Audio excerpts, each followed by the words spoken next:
तो बच्चा पार्टी ये आपके एग्जाम में अक्सर आता है, relation between the focal length and the radius of curvature of spherical mirror.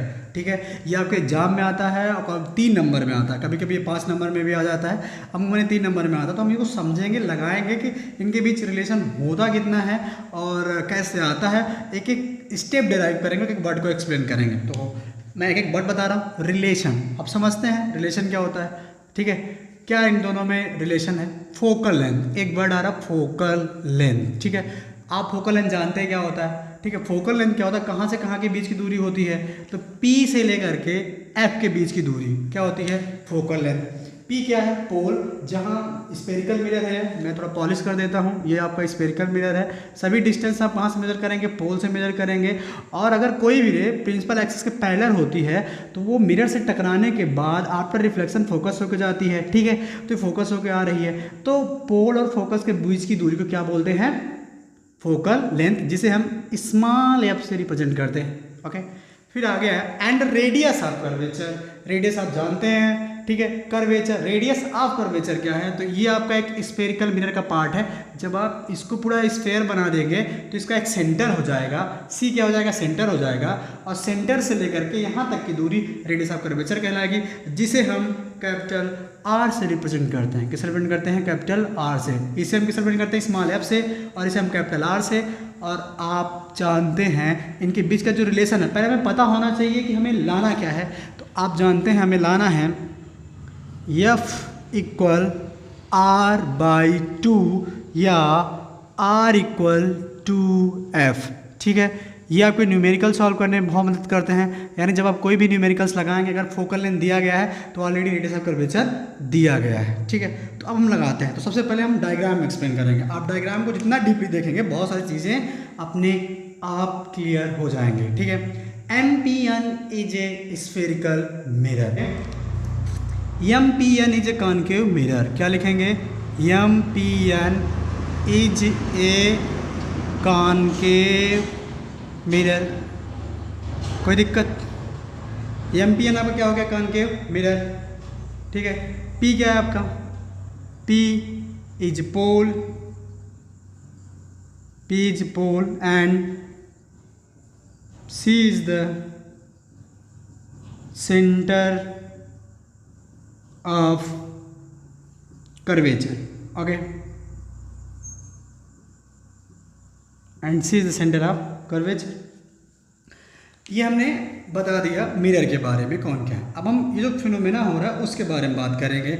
हम देखेंगे कि यहाँ पे जो आपकी AB है वो एक इंसिडेंट रे है, क्योंकि ये इधर से इधर जा रही है। ठीक है, तो आप क्या लिखेंगे, लेट, पैराग्राफ चेंज कर देंगे, AB be an incident ray. ठीक है, let AB be an incident रे।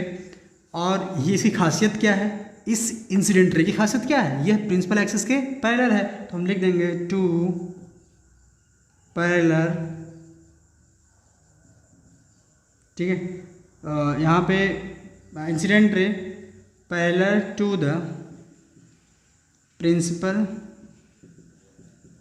एक्सिस। ठीक है, फिर यह टकराने के बाद, अभी तो हमने बताया पैरेलल है, फिर यहाँ पे टकराने के बाद किससे होकर जा रही है। आप जानते हैं कि जब कोई भी रे इंसिडेंट रे जब प्रिंसिपल एक्सिस के पैरेलल होती है तो वो टकराने के बाद फोकस होकर जाती है। यहाँ पे लिखेंगे आफ्टर रिफ्लेक्शन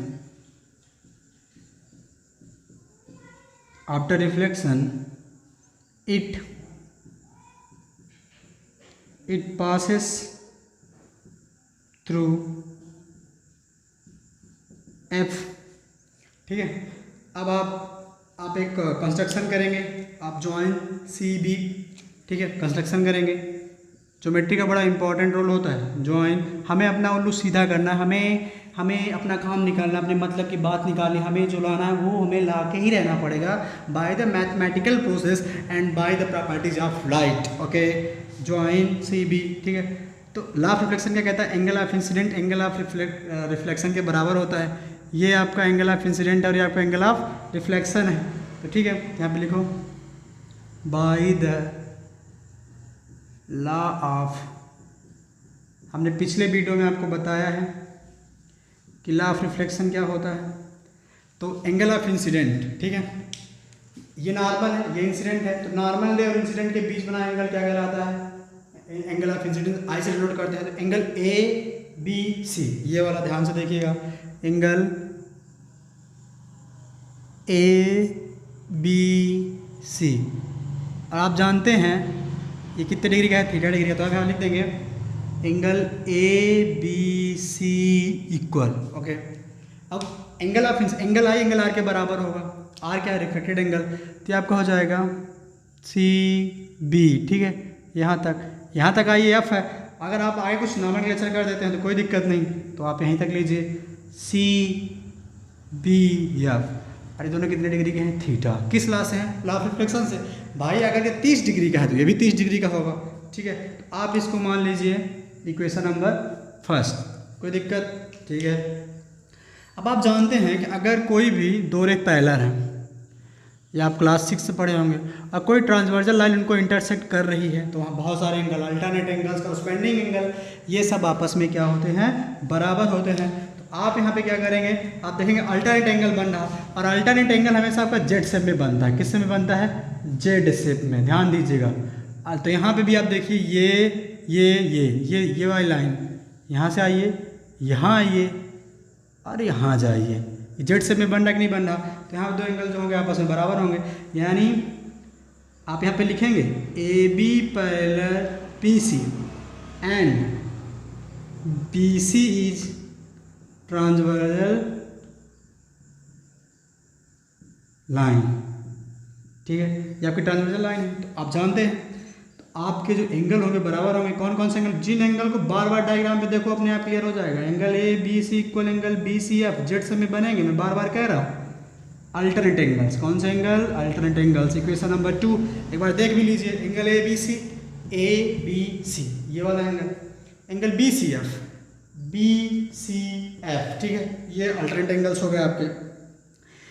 इन दोनों को ध्यान से आप डायग्राम में देखेंगे, और प्रॉपर्टीज मैंने आपके बगल में लिख दी है। ऊपर वाला इक्वेशन का जो एंगल्स है वो लॉ ऑफ रिफ्लेक्शन से बराबर है, और नीचे वाले जो एंगल्स बराबर हैं वह अल्टरनेटिंग एंगल से बराबर है। तो आप दोनों को ध्यान से देख लेंगे तो आपका आसानी से क्लियर हो जाएगा।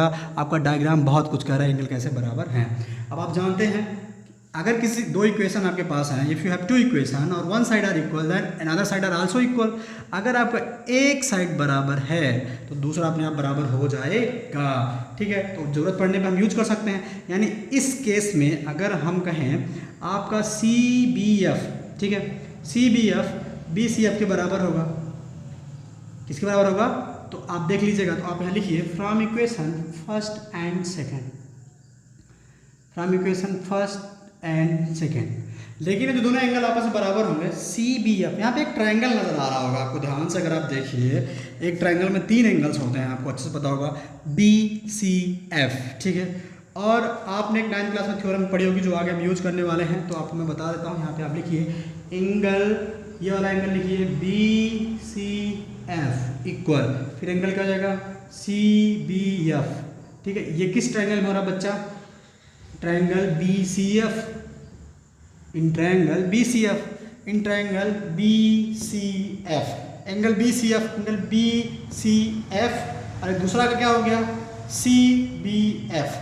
अब आप जानते हैं अगर आपके पास एक ट्रायंगल है, ध्यान से देखिएगा, ये मैंने बना दिया आपका ट्रायंगल, ये आपका हो गया B, ये आपका हो गया C, ये आपका हो गया F, ठीक है। तो अब आप देखिए इसके दो एंगल आपस में बराबर हैं, एक C बराबर है C, और एक क्या हो गया आपका B, ये वाला। एक थ्योरम कहती है, और वो थ्योरम ये है कि side opposite to equal angles in a triangles are equal, ठीक है। मतलब आप एक ट्रायंगल बना लीजिए, यहाँ पे ध्यान से ये देखिए, फिर से बनाइए BCF, ठीक है। आपका ये वाला एंगल और ये वाला एंगल बराबर है from equation first and second से। तो आप C पे हाथ रख लीजिए। अगर किसी भी ट्रायंगल के दो एंगल्स बराबर हैं तो उनके आमने सामने की साइड भी आपस में क्या होती है? बराबर होती है। तो एंगल C के सामने की साइड क्या हो जाएगी? BF, और B पे रख लो तो B के सामने की साइड हो जाएगी CF, यानी यह दोनों आपस में बराबर होंगे, यानी FC इक्वल BF। और आप रीज़न क्या देंगे? साइड, ठीक है, side opposite to equal angles in a triangles, ठीक है, साइन बना दे रहा हूं मैं, ट्रायंगल्स आर इक्वल। ध्यान दीजिएगा, अगर किसी भी ट्रायंगल के दो एंगल आपस में बराबर हैं, उनके सामने की साइड भी आपस में क्या होगी, बराबर होगी। किसी को दिक्कत? ठीक है। अब आपके पास एक नई चीज़ आ गई, आपके पास ये दो चीज़ें आपस में बराबर हो गई, दो साइड ट्रायंगल के आपस में बराबर हो गई, ठीक है। आप यहाँ तक का स्क्रीनशॉट ले सकते हैं, ठीक है, क्योंकि अब स्क्रीनशॉट लेके आप रख सकते हैं और देख सकते हैं चीज़ें कैसे हो रही हैं। और आपको जो दिक्कत होगी आप कमेंट बॉक्स में क्वेश्चन छोड़िए, हम बिल्कुल आपकी हेल्प करेंगे और आपकी मदद करेंगे। जब बिल्कुल जो भी सवाल हो दिमाग में बेशक आप कमेंट बॉक्स में करिए, ठीक है। If the aperture of the mirror is very small, यानी ये जो दर्पण का, हिंदी में इसको द्वारक बोलते हैं अपर्चर को, यहाँ से लेकर के यहाँ तक अगर छोटा हो जाए, क्या हो जाए, छोटा हो जाए, और कुछ ऐसा हो जाए कि आपका जो BF है वो PF के बराबर हो, यानी ये जो BF है ये यहाँ से लेकर के यहाँ तक की दूरी और ये दूरी आपस में बराबर हो जाए, ऐसा हम मान लें, अप्रॉक्स में मान लें, ठीक है। तो अगर ये बराबर हो गया तो आपको याद होगा जो आप ट्रायंगल लिए थे तो आपने दो चीज़ें बराबर दिखाई थी, और वो चीज़ें कौन सी बराबर थी आपको पता होगा, अच्छे से याद होगा, FC इक्वल BF। अब आपका FC इक्वल क्या दिखा था आपने, FC इक्वल BF था। अब आप क्या करेंगे, अब आप देखिए आपका जो BF है PF के बराबर हो गया, तो आप लिख सकते हैं FC इक्वल PF, क्योंकि आपका जो BF है वो किसके बराबर है, FC के। देखिए ध्यान से, यहाँ देख लीजिए, आप इक्वेशन ऊपर साथ from equation first and second से आप 10 किए हैं, आपको मैंने कहा था स्क्रीनशॉट ले लीजिएगा। तो जब आपका FC BF के बराबर है और आपका जो BF है वो PF के बराबर है, तो आप BF को जब कर सकते हैं FC, ठीक है, लिख दिया आपने। अब देखिएगा, हम जानते हैं कि हमारा जो साइन कन्वेंशन कहता है कि सभी दूरियां आप स्फेरिकल मिरर के पोल से मेजर करेंगे। तो ये तो ठीक है PF पोल से, लेकिन FC आपका P वाले टर्म में नहीं है, तो हम इसे कन्वर्ट करेंगे। तो FC यहाँ से ना FC, तो इसको हम कैसे लिख सकते हैं, ठीक है, आप ध्यान से देखिएगा। तो हम कैसे क्या करें, तो हम कुछ भी काम बोथ साइड कर सकते हैं, जो हम पास्ट डेट 9th क्लास में आप पढ़े हैं। अगर एक बाल्टी में दो बाल्टियां हैं, इधर 1 लीटर पानी है, उधर भी 1 लीटर पानी है, तो अगर इधर भी 1 लीटर दे दो, उधर भी 1 लीटर दे दो, तब भी दोनों बाल्टी में बराबर पानी है। 2 लीटर पानी बढ़ गया है, एक बढ़ गया है, पर फिर भी बराबर है। तो आप बोथ साइड क्या ऐड करोगे, बोथ साइड एडिंग PF, ठीक है, आप ऐड कर सकते हो बोथ साइड एडिंग PF। कोई भी काम दोनों साइड कर सकते हैं, तो कर दीजिए FC प्लस PF और PF प्लस PF, यहाँ पे 2PF आ जाएगा। और आप जानते हैं कि हमें 2 जनरेट करना ही था इस डेरिवेशन में, चाहे आप जैसे करते, तो ये एक अच्छा तरीका था क्या करने का, 2 जनरेट करने का। ध्यान से देखिएगा, FC और PF, आप यहाँ से चलिए और यहाँ तक आइए, तो आप कितना है टोटल PC, यानी PC equal 2PF, PC equal 2PF। अब PC क्या है, PC है रेडियस ऑफ कर्वेचर। PC क्या है, PC क्या है, रेडियस ऑफ कर्वेचर। और अगर आप पोल से इधर मेजर करते हैं तो क्या होगा, वो साइन कन्वेंशन के अकॉर्डिंग माइनस होगा, तो हम पोल से मेजर कर रहे हैं, तो PC इक्वल -R, ठीक है। अब क्या करेंगे आप, PF क्या है आपका, PF ये फोकल लेंथ है जिसे आप स्मॉल f से दिखाते हैं, तो PF इक्वल आपका हो जाएगा, PF इक्वल आपका क्या हो जाएगा, -F। बच्चे यहाँ पे गलती करते हैं साइन कन्वेंशन में, ध्यान दीजिएगा। वो अलग बात है कि दोनों साइड माइनस लगे हुए हैं तो कट जाएंगे, लेकिन आपको माइनस लगाना पड़ेगा by the sign convention. Sign convention क्या कहता है कि अगर आप इंसिडेंट रे की डायरेक्शन में मेजर करेंगे तो पॉजिटिव, इधर से इधर मेजर करेंगे तो निगेटिव, अपवर्ड मेजर करेंगे तो पॉजिटिव, डाउनवर्ड मेजर करेंगे तो निगेटिव, ठीक है। आप 10th क्लास में ही पढ़े होंगे, ठीक है। मैं आपको साइन कन्वेंशन एक वीडियो प्रोवाइड करा दूंगा तो आपको आसान होगा समझने में। तो PC इक्वल 2PF।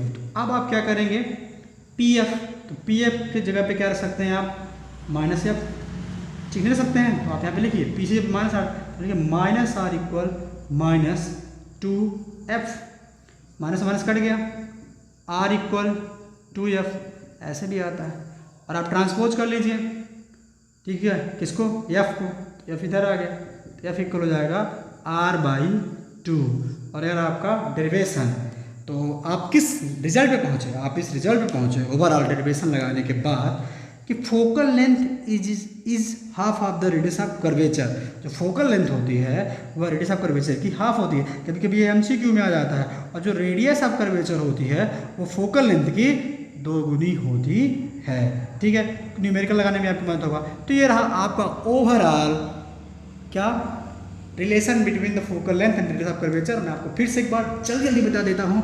आप क्या करेंगे, आप डायग्राम बनाएंगे फटाफट। ये एम्बियन आप एक इंसिडेंट रे खींचेंगे, वो पैरेलल होगी तो वो कहाँ से होके जाएगी, फोकस से होके जाएगी। आप इसको यहाँ से मिला दीजिए, ये ज्वाइन कर दीजिए, यहाँ ये ड्रा कर दीजिए। ये इंसिडेंट एंगल है, ये रिफ्लेक्टेड एंगल है। तो ठीक है, तो आप ये एंगल इस एंगल के बराबर होगा। एक ट्रायंगल भी बन रहा है और वो ट्रायंगल क्या करेगा, वहाँ 2 एंगल बराबर होंगे तो उनके सामने की साइड क्या होगी, बराबर होगी। फिर आप पी वाले टर्म में लाएंगे, फिर आप साइन कन्वेंशन लगाएंगे, आप आर और एफ और 2 लाएंगे और आपका आ जाएगा। तो डेरिवेशन को आप अपने तरीके से डिसाइड कर लीजिए, कैसे डिवाइड करना, कितने पार्ट में डिवाइड करना और कैसे आएगा।